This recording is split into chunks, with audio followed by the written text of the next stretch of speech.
Yes guys, welcome back to another video. Welcome to the George Benson football channel. In today's video, I want to discuss with you guys the return of Christopher Nkunku. This isn't in the same format as we do a Newcastle starting 11 lineup prediction preview for the match away at Newcastle at the weekend. This is more so with Nkunku now in full training. We've seen him post his photos on his own social media. The Chelsea official Instagram have also been sharing images of Nkunku training with and without his teammates, but in full first team training.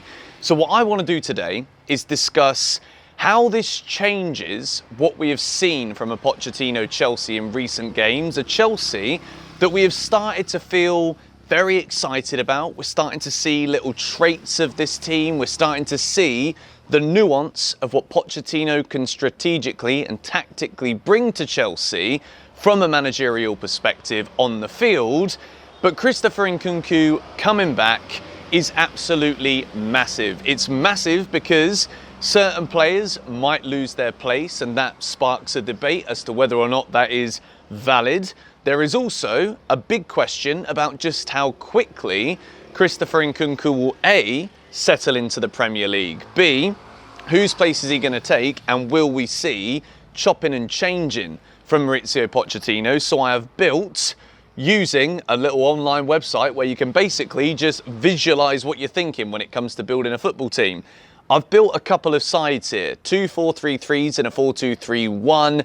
And then of course, as a result of that, we do need to discuss the obvious omissions that come when Christopher Nkunku starts to play. Because I don't know about you lot, and I think it is important here when we get excited about Lavia's return, Nkunku's return, when players come back from injury, we've also got to really praise the turn of fortunes and the change in form that we've seen from Chelsea over recent weeks, because we've gone from watching a team that seemed like it was totally void of identity to all of a sudden having a team of players who, when they go out there on the field, they're giving 100%. We're starting to see patterns of play in the final third. We're starting to see confidence breathing and breeding within this team, which is absolutely massive because it's what we have been seriously lacking. As fans, we want to invest our time and our energy and our love for a bunch of players who look as though they actually want to be there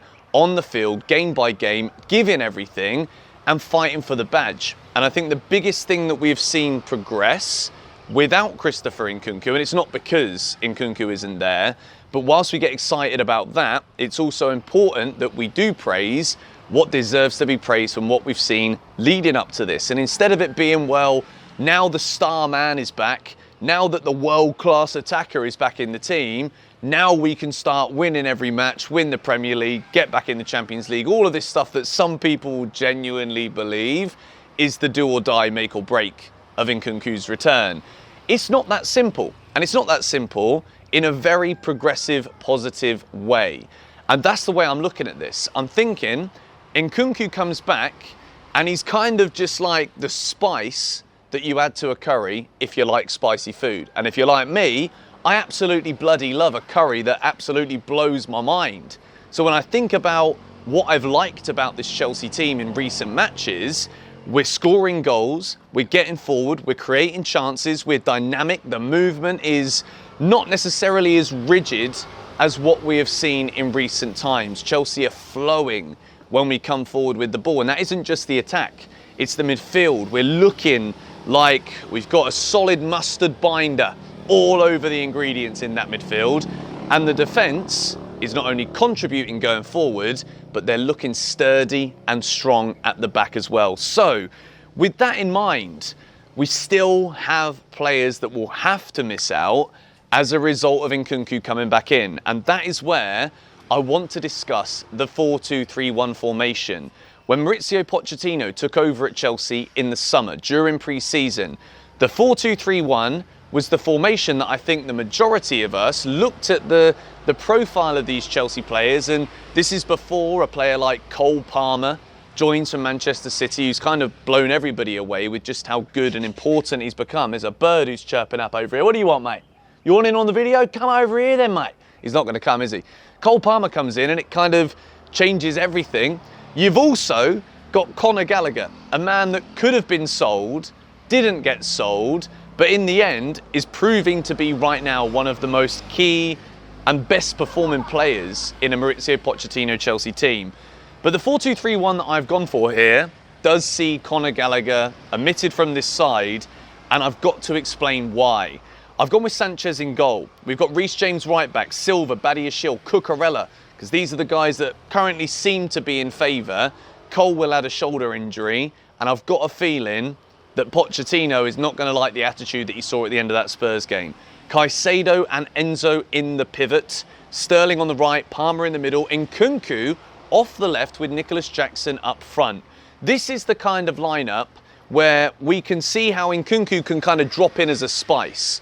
Pochettino is not going to want to drop Nicholas Jackson right now. Maybe he might drop him this weekend, but because he's been in Senegal on international duty, his wife's just had a baby. So maybe as a result of that, there is a space where Jackson drops out this weekend. But Christopher Nkunku coming in off the left. What we've seen so well from Chelsea in recent games is when Reece James was getting forward on that right side against City, Cole Palmer, who was kind of lining up on that right side, would drop inside. What this allows us to do here is having Nkunku be direct on that left side, with Cucurella not being so much of an attack-based fullback on that left side. With Sterling on the right, yes, he is so much better on the left, but the key here is Cole Palmer in the number 10.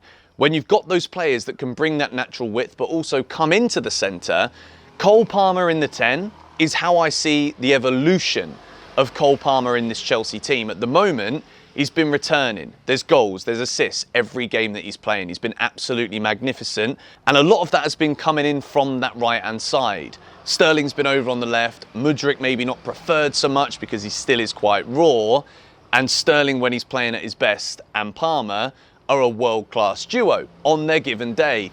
Nicholas Jackson has kept his place in the team here because he scored 4 in the last 2 matches against Tottenham and Manchester City. So, when it comes to Pochettino slowly integrating into the side, I do think there is a world where that Caicedo, Enzo pivot sees Conor Gallagher drop out at the starting 11. I find this very difficult to believe right now.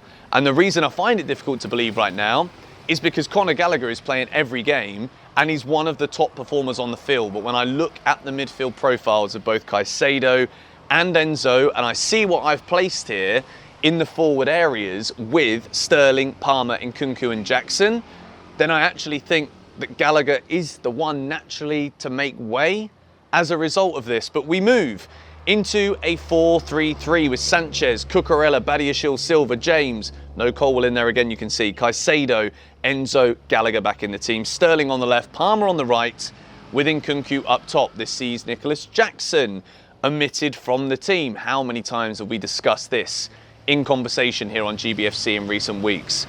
Jackson is in form.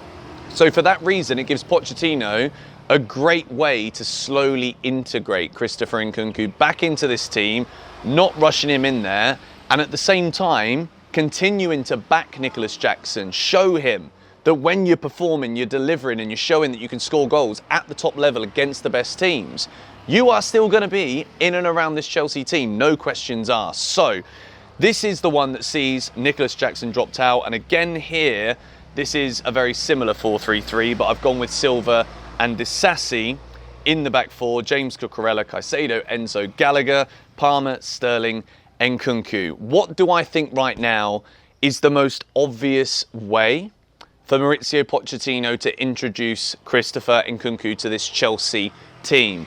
I think right now we are not going to see Nkunku start for a while. I think unless something happens to Armando Broja, Nicholas Jackson or a Sterling or a Palmer, then I don't necessarily think the shape is also going to adjust too much from what we've seen working in recent weeks. Chelsea are on a good run right now. We've had good results against, I think it was Burnley, Arsenal, City, Spurs.